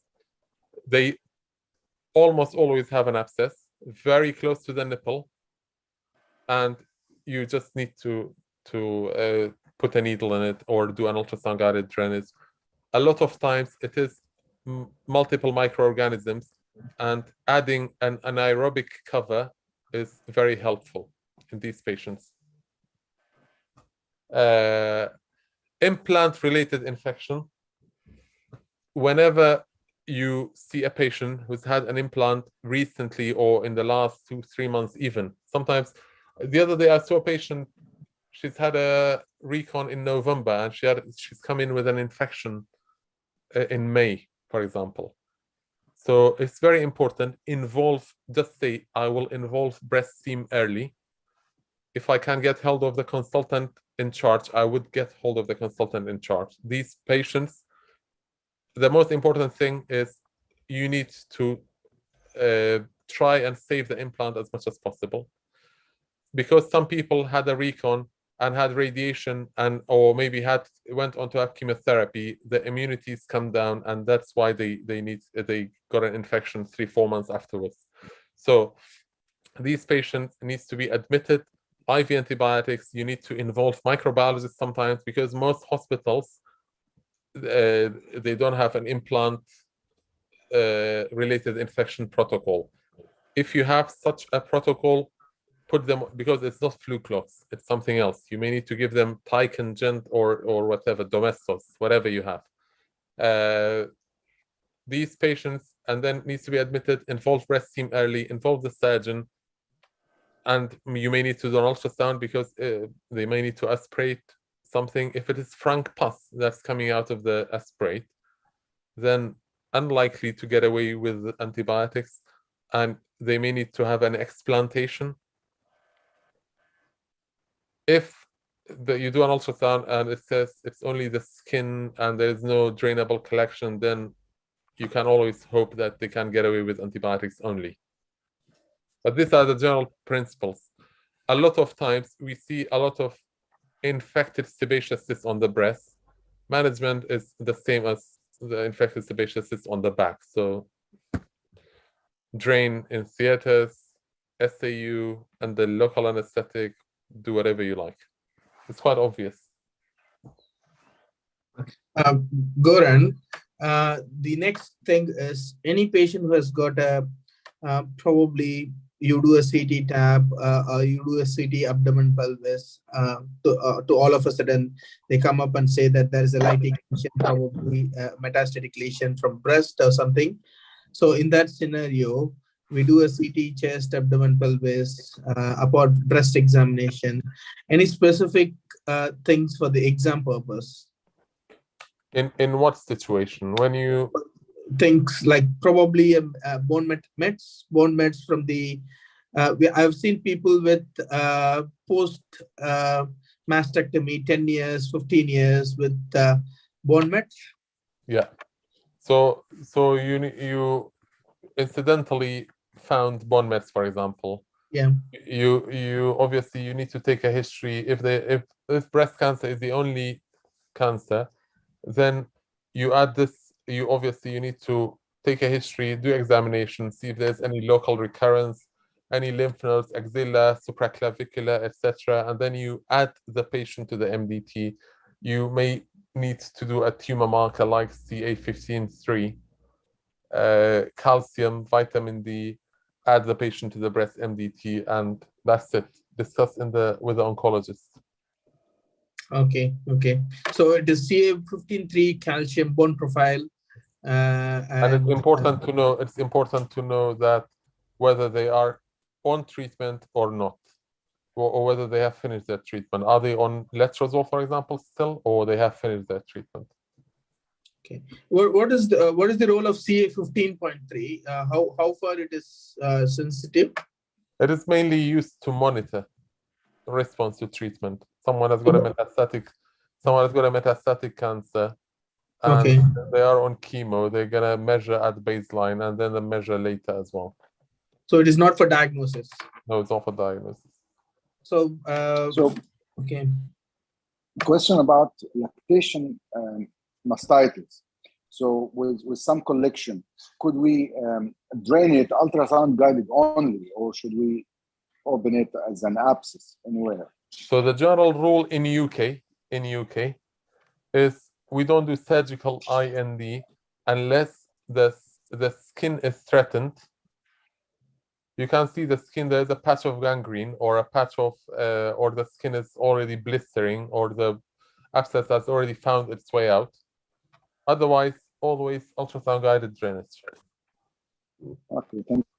Or if the patient is very, very septic and it's out of unwell, and it's out of hours, or you can always put a needle and drain as much as possible.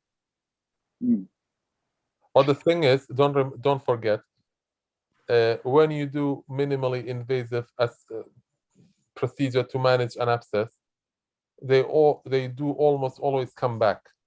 So these patients may need to have multiple aspirations. They can't get away with one most of the time. How many aspirations are acceptable? Follow up ultrasound. Yeah, so they do an ultrasound and they say, okay, we've aspirated 5 ml of pus. We will do an ultrasound in 4 days. So they will go home with antibiotics, and in 4 days they will repeat. They say, okay, there's no more collection, and that's it. Could we put a big tail drain or something like this? Just aspiration. You could. I've never done it. Just a question. Goran, can I ask you a question? Yes.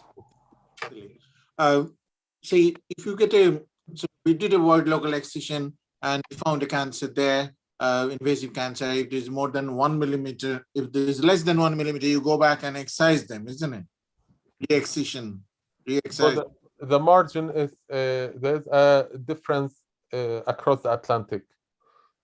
Most American guidelines says that if there is no tumor on ink, you don't need to do any more. In the UK, most hospitals, they take 1 millimeter as a cutoff. So if it is 0.5 millimeter or 0.8 millimeter or whatever, you should ideally go back and take some more. Okay. My issue is you sometimes do sort of flap and some plastic surgery, like oncoplastic surgery. So what happens if you find the tumor there, which is not fully clear, like if it's a margin is less than 1 millimeter? So what do you do in those cases, or when do you decide you go for plastic reconstruction? So basically, if you've done a reconstruction, it means you have done a mastectomy, and it's unlikely to. I haven't heard of anyone going back after a mastectomy to take more. Or maybe I've heard maybe once or twice. If you've done a mastectomy, it means you've done a mastectomy.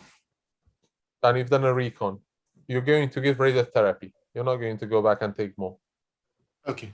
But if you've done breast conservation surgery and you have done a lot of tissue displacement, like therapeutic mammoplasty or tissue from the back to cover the defect, then you are absolutely right. It makes things more complicated. Therefore, most of the time with these type of operation, you tend to take more than what is necessary in the first operation, with the hope that they wouldn't come back as involved margins. If they have involved margins, they have a higher risk of conversion to mastectomy than someone who had a simple wide local excision. Okay, I got you. I hope that's clear. Yeah, that's absolutely. Thank you. I just wanted to know about, you mentioned about in the slide there, special characteristics of the lobular cancer. Can you say a little bit about that? Oh, let me put it back on that one. They asked me that question.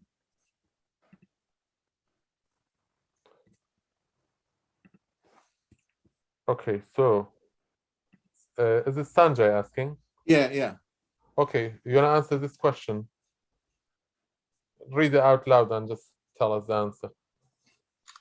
73-year-old female referred from screening with 13 millimeter grade 2 in situ lobular carcinoma. Invasive lobular, sorry. Oh, invasive lobular carcinoma. She's had a bilateral breast reduction in 1979, and she has arthritis. Okay, so I'll take a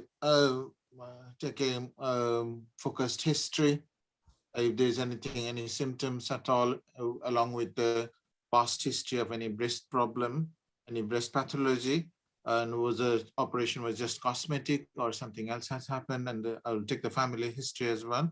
Then do the examination and triple assessment. Oh, there's no point. Oh, this has been done already. Yes. Okay. Okay, how are you going to manage? Um, Is there any? Okay, let me put the question differently. Is there any difference in managing lobular cancer to ductal cancer? Only thing I know, you need to stage the disease, is it, with the MRI sometimes, because sometimes it's difficult to pick up with the mammogram. Be careful of the words that you use. Okay. If you say staging, it means staging scans, most probably. MRI is not done for staging. Although you can argue, okay, I want to assess T stage. If you want to play it that way, then it's correct.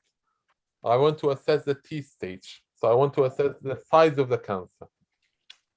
Okay. So the main difference is anyone with a lobular cancer, if not mastectomy, they need to have MRI, because they tend to be, the size tend to be different on mammogram, ultrasound, and the actual size of the cancer. So for example, they might look like they are 20 millimeters, but actually they are 30 millimeters on MRI and pathology, which is the gold standard afterwards. So to get accurate sizing, you need to consider MRI. In our center, we also use contrast enhanced mammo. As a general rule, any time in breast surgery, there is disconcordance between imaging and clinical. You try to resolve it with an MRI. If ultrasound says it's 10 millimeter and mammogram says it is 20, then you would think of doing an MRI. If it's only a couple of millimeter difference, it doesn't matter. Okay, clinically significant characteristics of lobular cancer. Is it multicentric, bilateral, multicentric? Is that the thing? If it is local LCIS, ductal carcinoma, lobular carcinoma in situ, there's no need for any further investigations. But this can be managed like with the tamoxifen. Do you mean these things? Yes, exactly. So what are the important are multicentric, bilateral. They tend to be more multicentric, more multifocal, more bilateral. Bilateral. What do you mean by multicentric? So more than one quadrant, like I can say multi-quadrant, more than one quadrant, and also the distance between two lobules is more than 5 mm, if I'm not wrong. All the four quadrants will be involved, and the two centric lesions will be more than 5 mm. Just keep it simple. Multicentric means two lesions which are in different quadrants, multifocals, or two or more, I mean, two or more. Multifocal means in the same quadrant. Okay. More chance of multifocal, multicentric. They are more likely to be ER positive, PR positive, HER2 negative. I am yet to hear of a triple negative lobular cancer. I've never heard of it. Or a HER2 positive only breast lobular cancer. I've never heard of it. They tend to be ER positive, PR positive, HER2 negative. I think I have seen ER positive, HER2 positive, but I haven't seen HER2 positive without ER positivity. So they tend to be called E-cadherin negative. E-cadherin. That's the way that the pathologists, when they do the immunohistochemistry, that's what they say. There is no E-cadherin expression. What's E-cadherin? E-cadherin is intercellular cohesion molecule. Yeah. Okay. One of the other important clinical characteristics is, as I said before, they sometimes tend to be clinically occult, mammographically occult, or mammographically smaller or larger than ultrasound. So they tend to be mammographically vague, for example. You can't say the borders exactly. That's why they end up having an MRI. These are the main characteristics that you need to know about. They have also clinical important. They are very, very they have very low sensitivity to chemotherapy. They don't get any benefit from chemotherapy. So it's only hormone therapy alone, isn't it? Only if they have 4, 5, 6 lymph nodes, or they have 20 lymph nodes in the axilla, then the oncologist would reluctantly say, okay, I'll give her some chemo. Otherwise, they don't like to give chemotherapy. They don't like to give chemotherapy to lobular patients because they don't get benefit. Because their Ki67 is very low. They have a very low proliferative index. Okay. And important clinical findings as well. If someone years down the line, 10 years down the line, comes in with a secondary in the stomach from the breast cancer, they are more likely to have lobular cancer than ductal cancer. They tend to have late to weird and wonderful places. Like you would see years down the line a recurrence in the ovary, a recurrence in the stomach. So this is more likely to be the original cancer to be lobular than ductal. Goran, do you think any other cases may appear? Like in general, what are the what we can expect in the exams? So as I said before, the important one, management of pregnancy is important. Pregnancy-related cancer. The general basics, you can get away at least by saying triple assessment, MDT, etc. You can get, for example, indications of mastectomy, indications of CT staging. You can get someone who has got inflammatory breast cancer. Inflammatory breast cancer, if you get such a case, it is extremely easy. It is an easy winner. Okay? If you get someone who got inflammatory breast cancer, it means they have cancer in the lymphatics of the skin.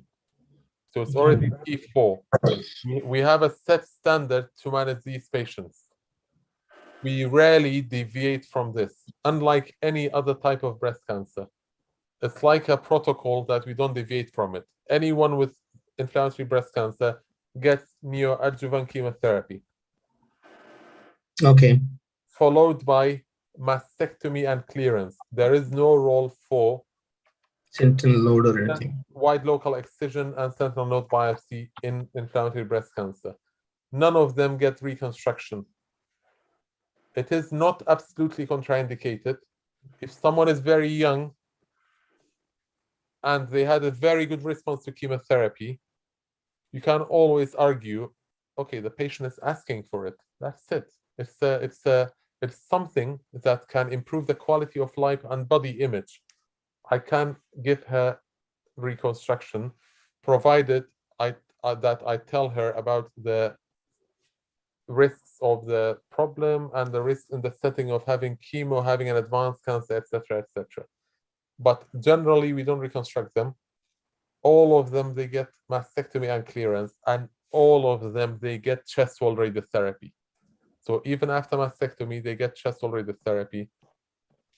This is the standard, and all of them get staging. We rarely deviate from this. Okay. In terms of benign disorders, what are the things we can expect? Sorry? In terms of benign breast diseases? Gynecomastia?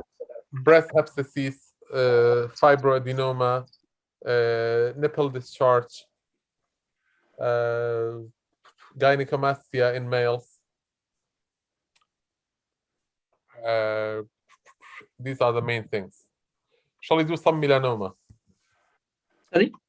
Who's ready for some melanoma? Melanoma? Melanoma.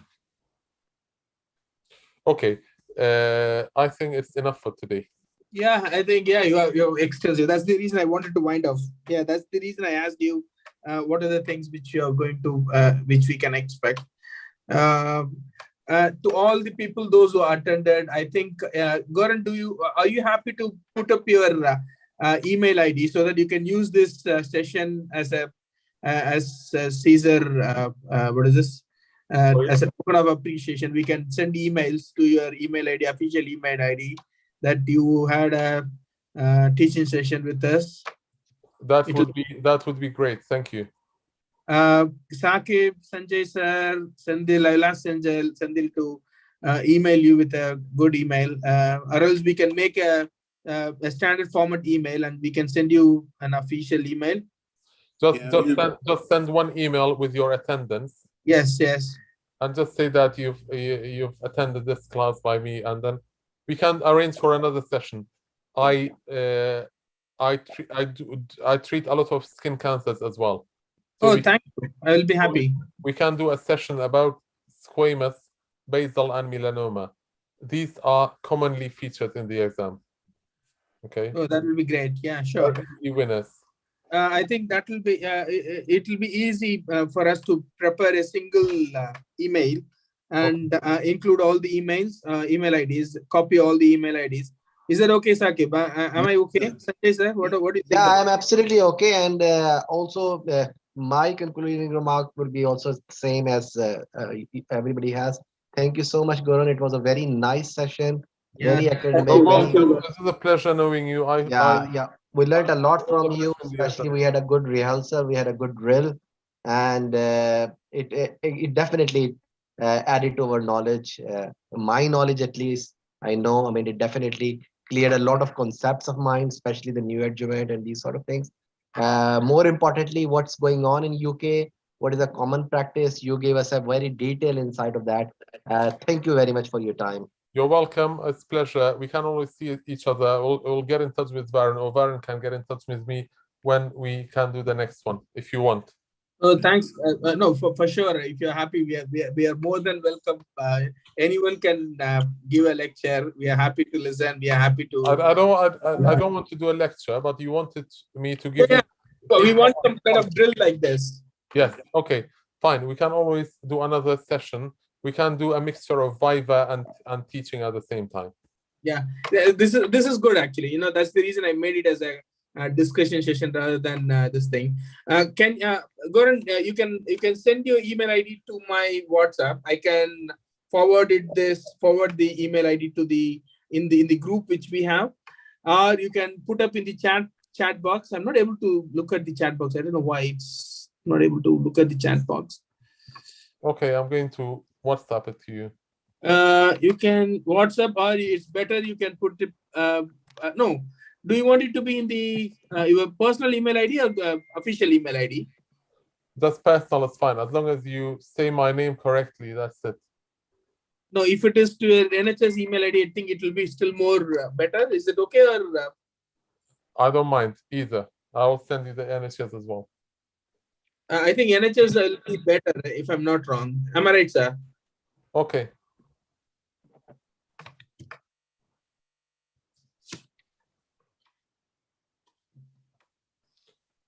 Okay, everyone. Thank you very much. Thanks a lot. Shall we wind off, sir?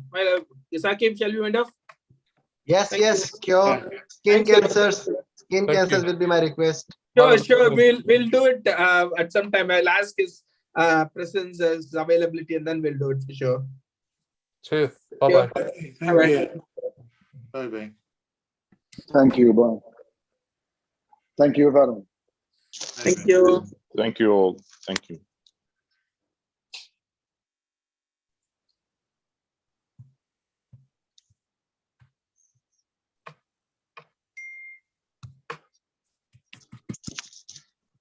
Able to end the session.